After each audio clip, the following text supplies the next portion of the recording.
नमस्कार. विषय इतिहास इयत्ता 12वी.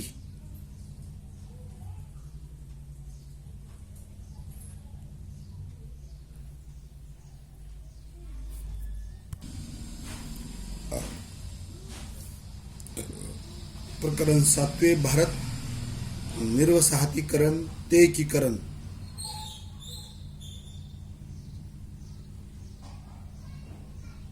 या प्रकरणाचा आपण अभ्यास करत आहोत.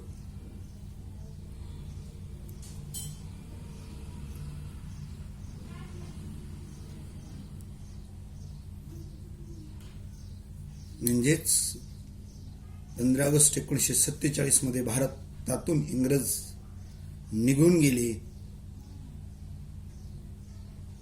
आणि त्यामुळे भारतीयांना स्वातंत्र्य मिळाले आणि स्थानिक भारतीयांच्या हाती त्यांचा प्रदेश सुपूर्त करण्यात आला. हे निर्वसाहतीकरणाचं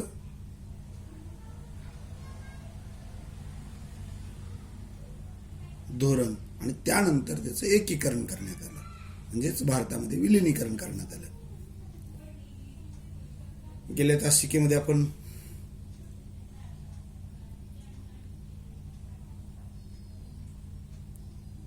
विलिनीकरणासंदर्भामध्ये गुजरात मधील सौराष्ट्र या भागातील जुनागड या संस्थानाचं विलिनीकरण कसं करण्यात आलं,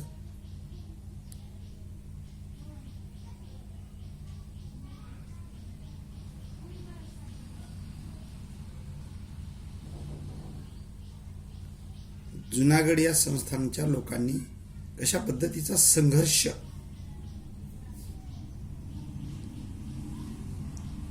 नवाबाच्या विरोधात केला, म्हणजेच या ठिकाणी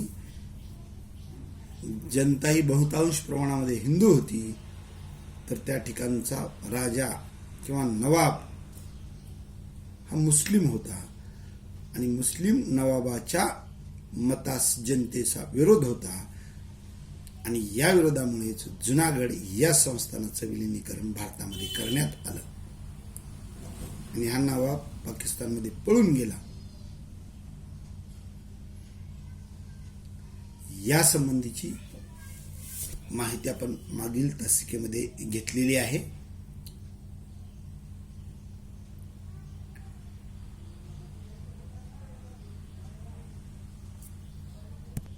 त्याप्रमाणेच दादरा व नगर हवेली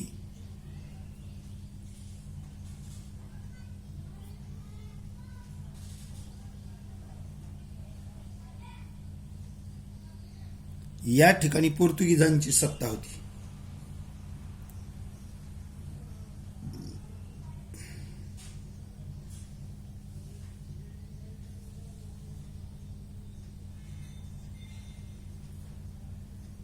या प्रदेशावर पोर्तुगीजांनी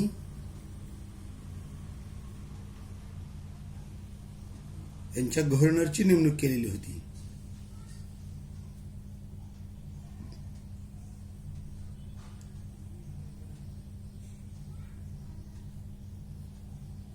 मात्र या ठिकाणच्या स्थानिक संघटना जसं की United front of Goans, Azad Gomantak दल,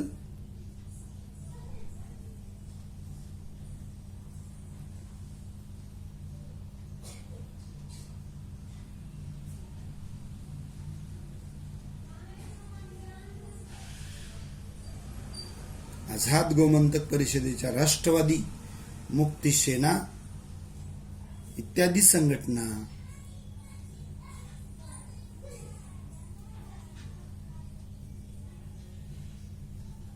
आणि तेथील कार्यकर्ते, नेते, जनता यांनी याला प्रचंड विरोध केला आणि यामधूनच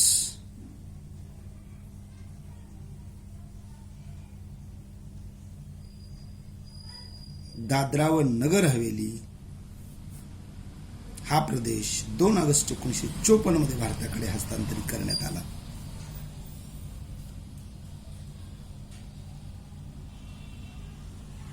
म्हणजेच याचे भारतामध्ये विलिनीकरण झाले.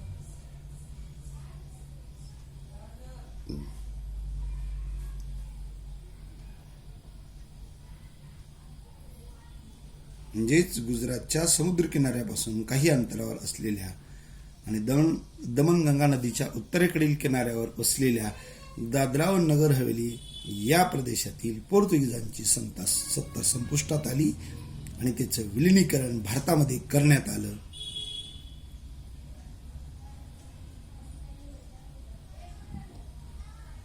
त्यामुळे दादरा व नगर हवेली हा भाग भारताचाच एक भाग बनला.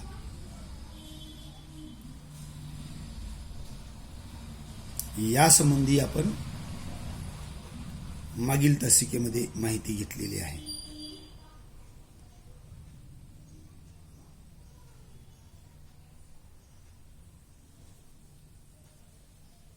अशाच पद्धतीने आणखी काही भागासंबंधी, प्रदेशासंबंधी व त्याच्या विलिनीकरणासंबंधी आजच्या तासिकेमध्ये आपण काही माहिती घेणार आहोत.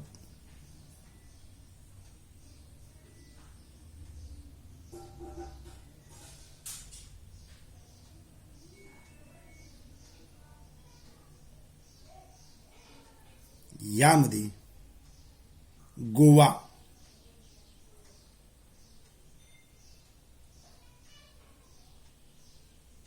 या संबंधीचा आपण विचार करणार आहोत.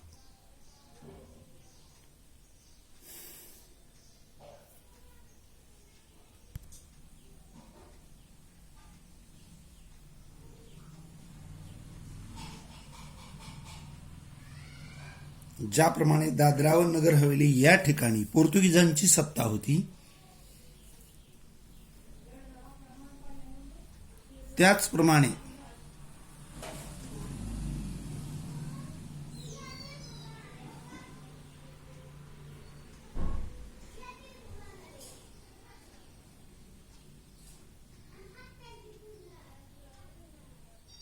गोवा, सध्याचे गोवा राज्य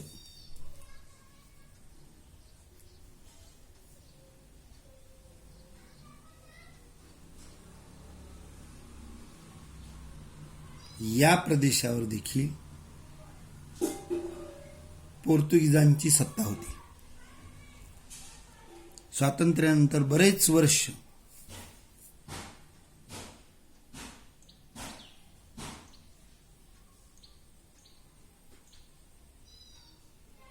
म्हणजे जवळपास 1961 पर्यंत गोव्याच्या विलिनीकरणाचा प्रश्न सुटलेला नव्हता. कारण या ठिकाणचे असलेले पोर्तुगीज गोवा सोडायला तयार नव्हते.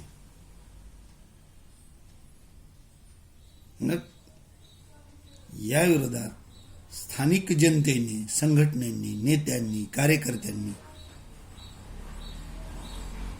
त्याला विरोध केला.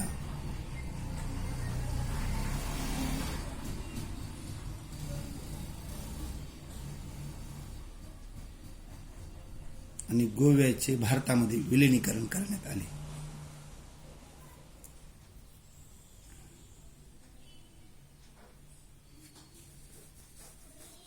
खऱ्या अर्थाने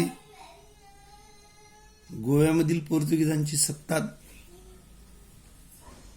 झुगारून देण्यासाठी स्वातंत्र्यपूर्व कालखंडातच प्रयत्न झालेले होते.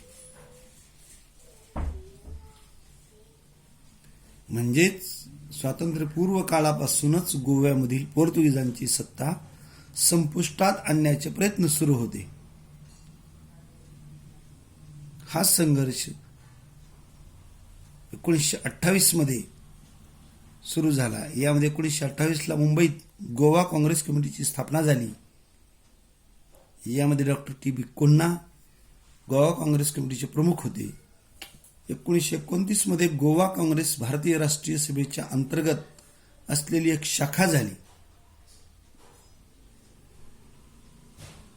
आणि या शाखेमधून गोव्याच्या मुक्ततेच्या संदर्भात म्हणजेच पोर्तुगीजांच्या मुक्ततेतून पोर्तुगीजांच्या ताब्यातून गोव्याची मुक्तता व्हावी यासाठी प्रयत्न सुरू झाले.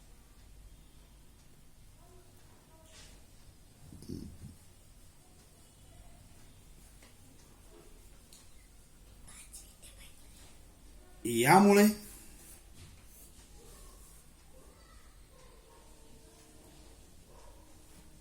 गोव्यातील पोर्तुगीज सत्तेला होत असलेल्या विरोधातून 1939 मध्ये छोडो गोवा अशी पत्रिका संपूर्ण गोव्यामध्ये लावण्यात आली आणि संयुक्त आघाडीचे अध्यक्ष फ्रान्सिस मस्कानहिस यांनी भारतीय राष्ट्रध्वज फडकवला.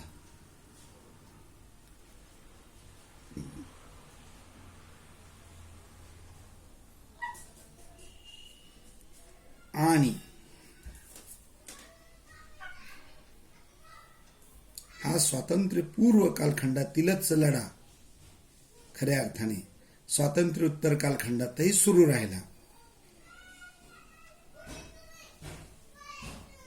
गोव्याचा समावेश अखंड भारतामध्ये करून घेण्यासाठी 1946 ला राम मनोहर लोहिया यांच्या नेतृत्वाखाली सविनय कायदेभंगाचे आंदोलन करण्यात आले.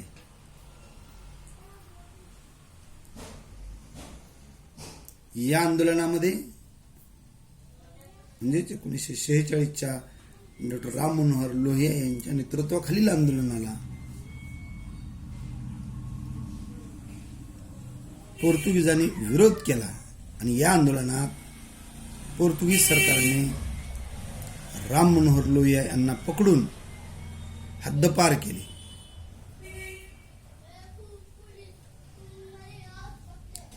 त्याचबरोबर मडगाव येथील सत्याग्रहात भाग घेतल्याबद्दल doctor T B. Cunha, Purushottam Kakodkar, doctor Ram Hegde, doctor P P. Shirodkar, Gopal Mayekar यांना अटक करण्यात आली.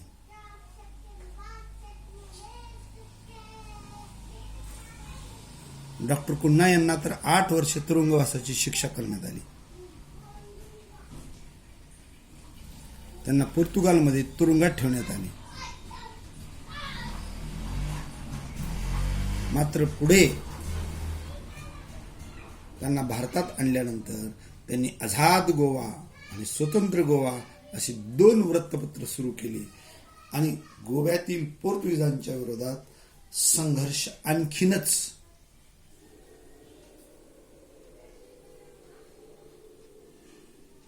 तीव्र करण्यात आला.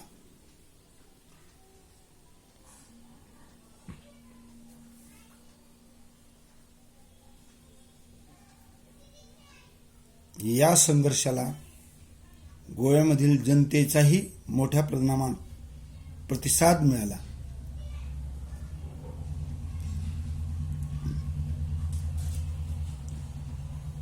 म्हणजे अनेक नेत्यांना अनेक कार्यकर्त्यांना अटक होऊन तुरुंगवास होऊन देखील जनतेचा रोष हा वाढतच होता.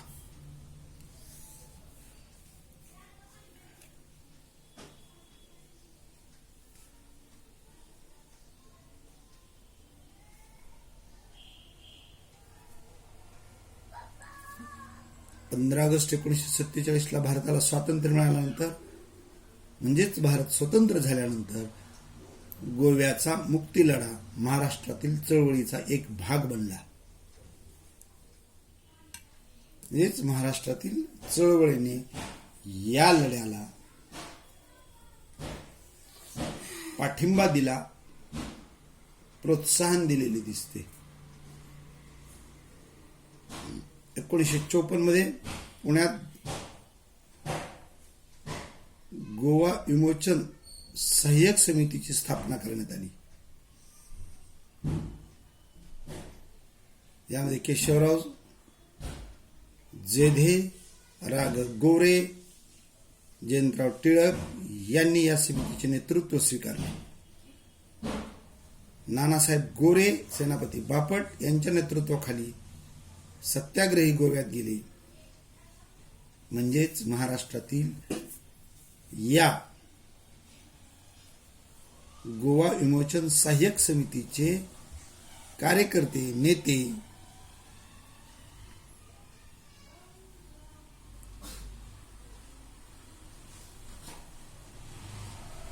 हे गोव्यामध्ये गेले. जसं की आपण पाहिल्याप्रमाणे केशवराव जेदे, नाग गोरे, जयंतराव टिळक यांच्या नेतृत्वाखाली या समितीचे कार्यकर्ते गोव्यामध्ये गेले व त्यांच्यातील एका पथकाने पणजीतील किल्ल्यावर भारताचा तिरंगा ध्वज फडकवला.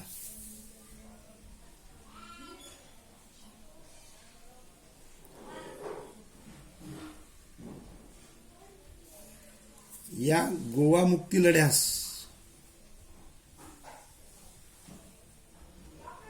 आचार्य प्रख्यात्रे यांनी आपल्या मराठा या दैनिकामधून फार मोठं बळ दिलेलं दिसून येतं.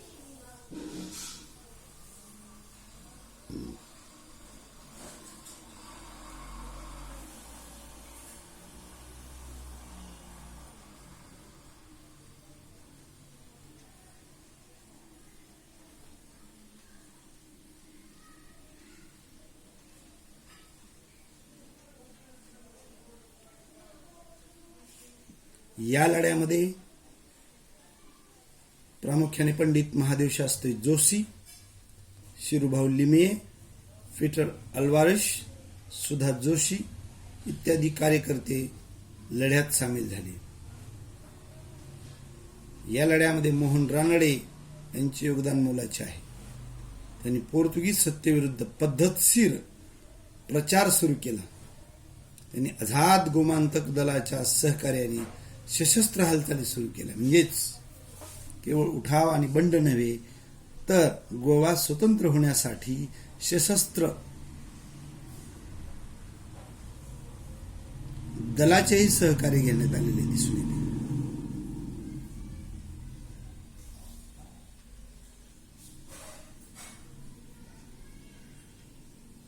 त्यांनी केलेले पोलीस स्टेशनवरील हल्ले,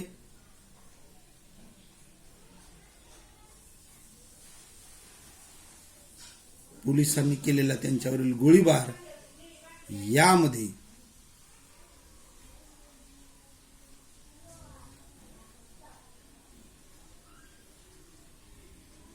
मोहन रानडे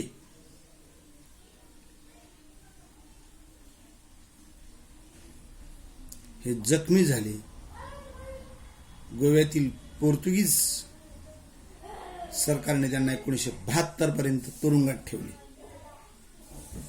म्हणजेच एका अर्थानं 15 ऑगस्ट 1947 मध्ये भारताला स्वातंत्र्य मिळाले, मात्र गोवा हा पोर्तुगीजांच्याच ताब्यात होता. म्हणजेच गोव्यातील जनता ही पारतंत्र्यातच होती, ती इंग्रजाच्या नव्हे तर पोर्तुगीजांच्या ताब्यात होती. ज्याप्रमाणे दादरा व नगर हवेली या ठिकाणी ही पोर्तुगीजांचीच सत्ता होती. या सत्तेचा पाडा 2 ऑगस्ट 1954 रोजीच झाला आणि दादरा व नगर हवेली ही भारतात विलीन करण्यात आली. मात्र गोव्याचा प्रश्न अशाच पद्धतीने भिजत राहिलेला होता. गोवा स्वतंत्र झालेला नव्हता. गोव्यातील आंदोलनकर्त्यांना जेलमध्ये तुरुंगात ठेवण्यात येत होते आणि त्यांचा असणारा विद्रोह, असणारा विरोध हा हाणून पाडला जात होता.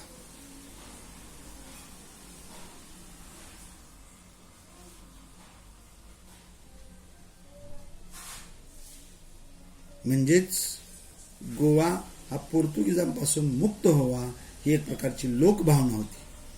या लोकभावनेची दखल घेऊन भारताचे पंतप्रधान पंडित जवाहरलाल नेहरू यांनी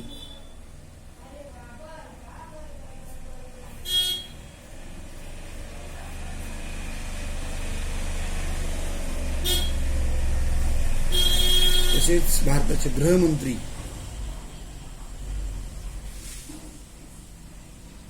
सरदार वल्लभभाई पटेल व त्यांचे मंत्रिमंडळ यांनी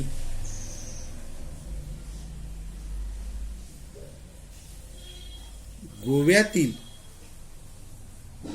पोर्तुगीजांच्या सत्तेविरुद्ध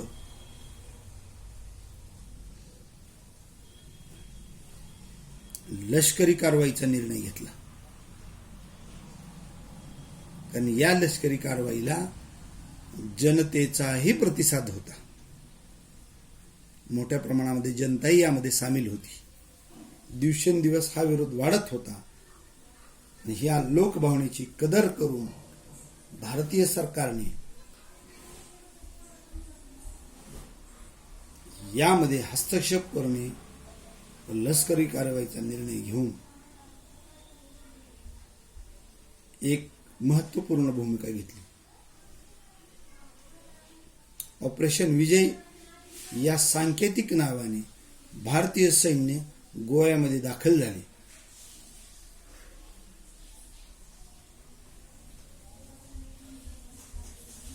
गोव्यातील स्थानिक जनतेनेही सैन्याला फार मोठ्या प्रमाणामध्ये मदत केली. पोर्तुगीजांनी पेरलेल्या भूसुरुंगाबद्दल व त्यांच्या गुप्त कटकारस्थानाबद्दल गोव्यातील जनतेने भारतीय सैनिकांना फार मोठी मदत केली आणि माहिती दिली. आणि यामुळे 48 तासाच्या आत पोर्तुगीज शरण आले आणि 19 डिसेंबर 1961 मध्ये गोवा भारतीय संघराज्यामध्ये सामील करण्यात आला.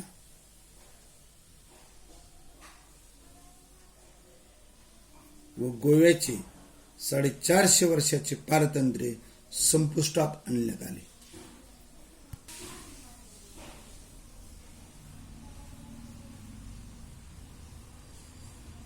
अशा प्रकारे दादरा व नगर हवेलीनंतर पोर्तुगीजांची सत्ता असलेलं गोवा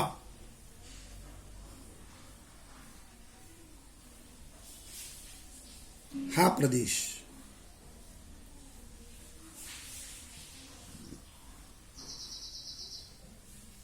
पोर्तुगीजांच्या ताब्यातून मुक्त करण्यात आला आणि त्याचे भारतामध्ये विलिनीकरण करण्यात आले. प्रारंभीच्या काळामध्ये गोव्याला केंद्रशासित प्रदेश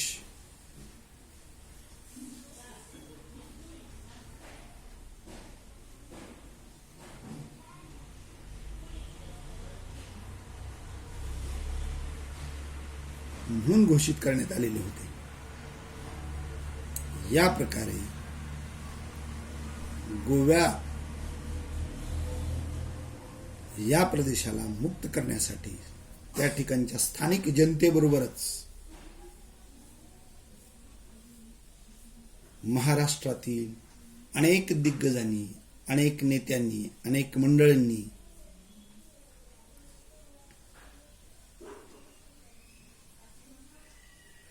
गोवा विमोचन सहाय्यक समितीच्या माध्यमातून फार मोठी भूमिका पार पाडलेली दिसते. आणि यामुळे पोर्तुगीजांच्या ताब्यातून गोवा हा स्वतंत्र होऊन तो भारतामध्ये विलीन करण्यात आल्याचे दिसून येते. यामध्ये जनतेचा वाढता प्रभाव, वाढती मागणी, जनतेची लोकभावना याचा विचार करून भारत सरकारने देखील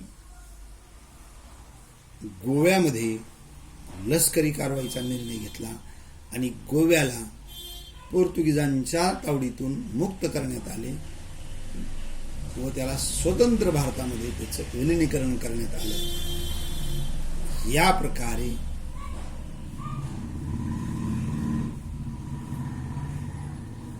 गोवा देखील ज्याप्रमाणे दादरा व नगर हवेली भारतामध्ये विलिनीकरण करण्यात आलं होतं, त्याच प्रकारे गोव्याचे देखील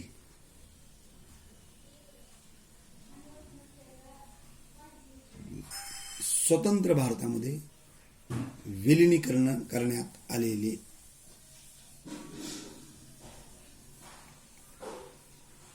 आहे.